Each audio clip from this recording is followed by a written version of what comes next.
Welcome to the Lifestar Training and Education Center. My name is Todd. I'm glad you're joining me for a short discussion on renewing your NREMT certification. If this is the first time you've done it, this is about a 10 to 12 minute video that'll take you through the entire process. If you've done it before and you've forgotten just one or two items, you can skip through and just find the relevant section. Step one, get on the internet and log into your NREMT account. When you log into your NREMT webpage, you should verify that your current role selected is My Certification. My Certification means you're renewing your certification. You're not trying to increase your level of certification to the next level of license. If you happen to be set default for candidate, you're going to have a screen that looks like this, and this is all about registering and taking the NREMT test. We're not doing that. We're renewing a certification. So let's make sure you're set at My Certification. This is your dashboard, and your dashboard has access along the left here to all of these functions. The transcript is to take a look at the classes that you are currently listed as having taken. Adding a course is obviously to add a course that's not on your transcript. And Manage My Education is to give each class the proper category. For example, it might be medical, it might be trauma, it might be respiratory or cardiac. That's where you indicate which categories each class applies to. As I scroll down into the lower part of this screen, you'll notice it allows you to look over your personal information, and you also have buttons here that get you to exactly the same information that we had before. When you click on View Transcript, it'll show you all the classes that you are currently listed as having attended. We'll scroll down here.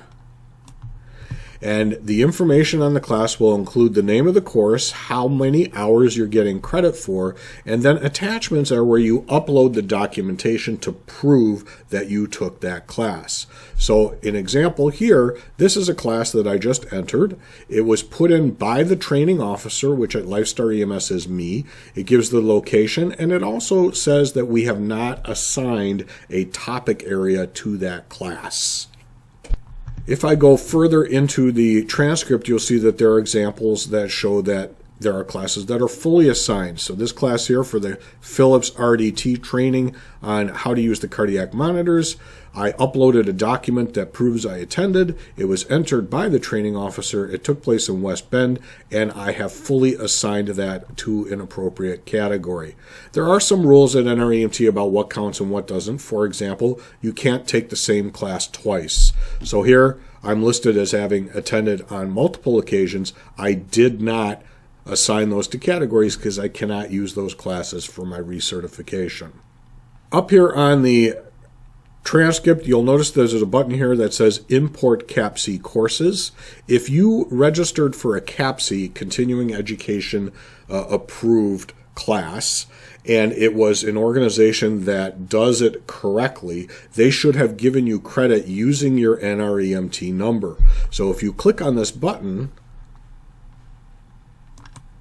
it will show you any CAPC courses that are currently waiting for you to import. And you'll see I took a foam frac class here on December 31st that is waiting for me to import into my training record. All you have to do is select that class, click on Import My Courses, and that class will automatically import into your transcript. When it imports into your transcript, it'll show up as a CAPC import, and it is automatically assumed to be a valid continuing education class because it went through CAPC, and in order to be a CAPC course provider, you have to meet certain obligations. However, when you take a CAPC course, they also send you a certificate. I like to upload that certificate. Uploading attachments to prove your education is only necessary if you get audited. If you don't upload those documents, it will still give you credit on the honor system, but if you are selected for an audit, they will send you an email and you will have to upload all those documents in order to prove that you attended those classes. So why not put them in there now so you get that out of the way?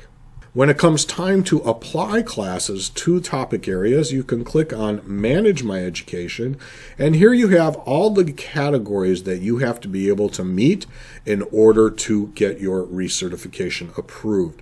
I'm going to drop down this menu, and you'll see that in this, I have 3 classes that I applied for a total of 3.5 hours of airway, respiration, and ventilation. Here's an example of somebody who is not yet done with entering all their coursework. So in order to add classes to each of these topic areas, for example, we have 3.5 hours required of airway, respiration, and ventilation, and those, since it's green here, have been fulfilled. Under cardiovascular, we'll drop that down. You'll see only 2 out of the 8.5 hours have been assigned.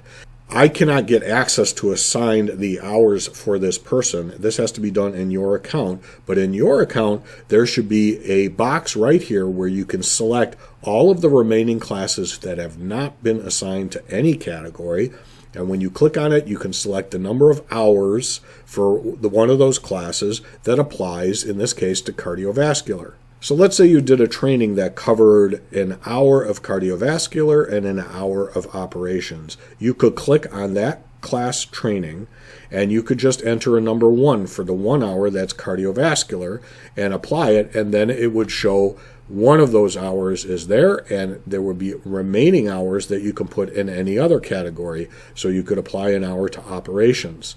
Here, operations is complete, 6.5 out of 6.5 hours. So what do we do then? Anything that overflows one of these 5 categories will automatically drop down to the local or individual component.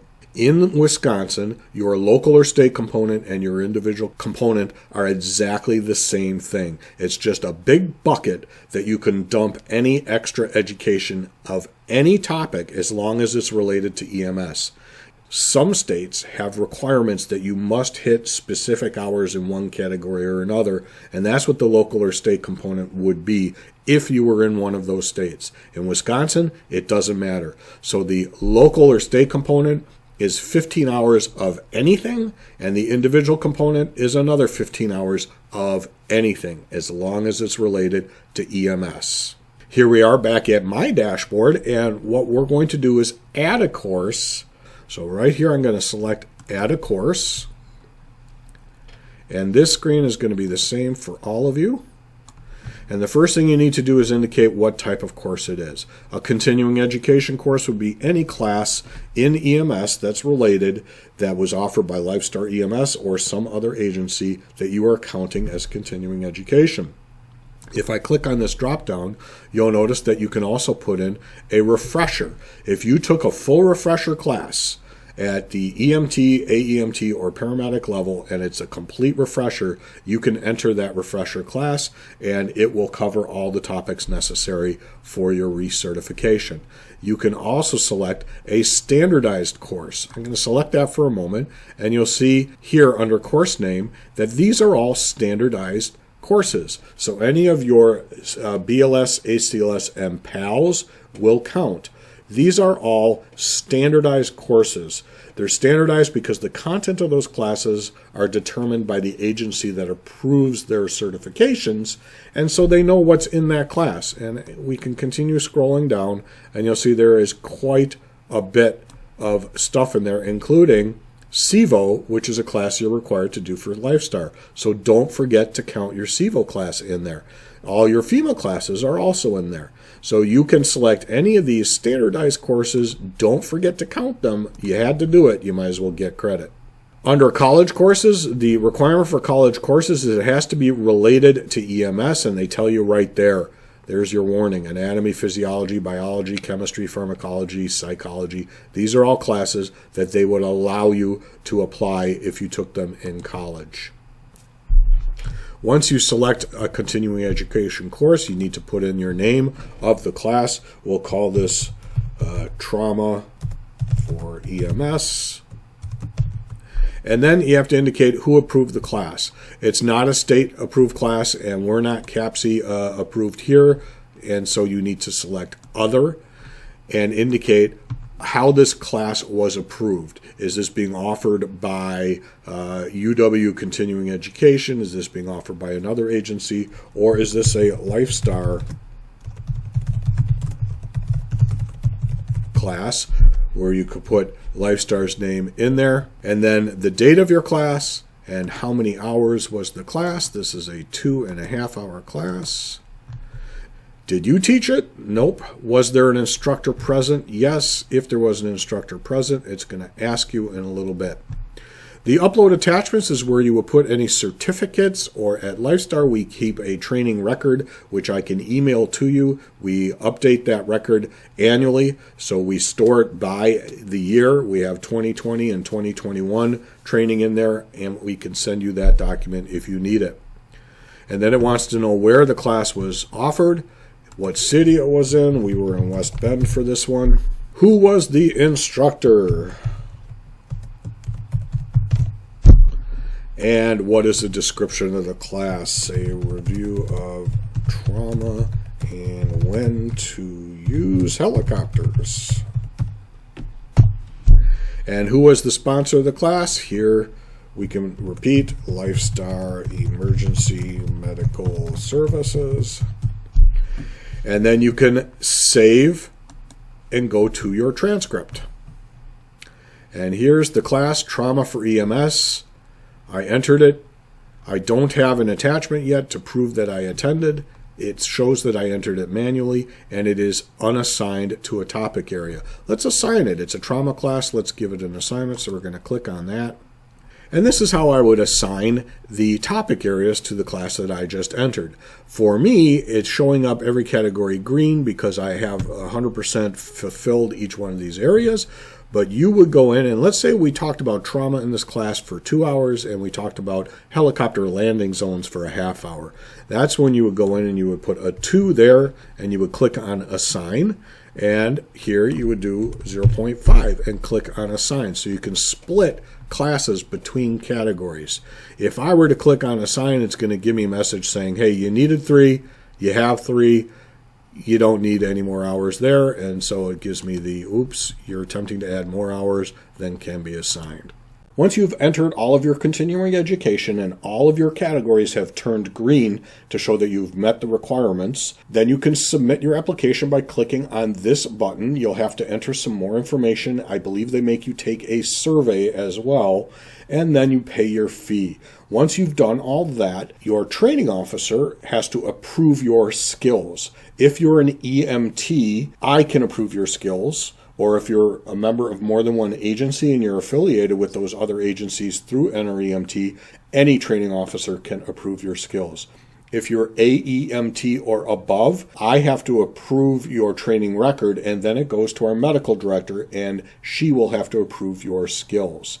As soon as she approves those skills, you should be recertified. You'll get a message from NREMT, and then somewhere down the road, it is possible they will select you for an audit. If you're selected for an audit, all you have to do is provide all of the documentation for the education that you entered.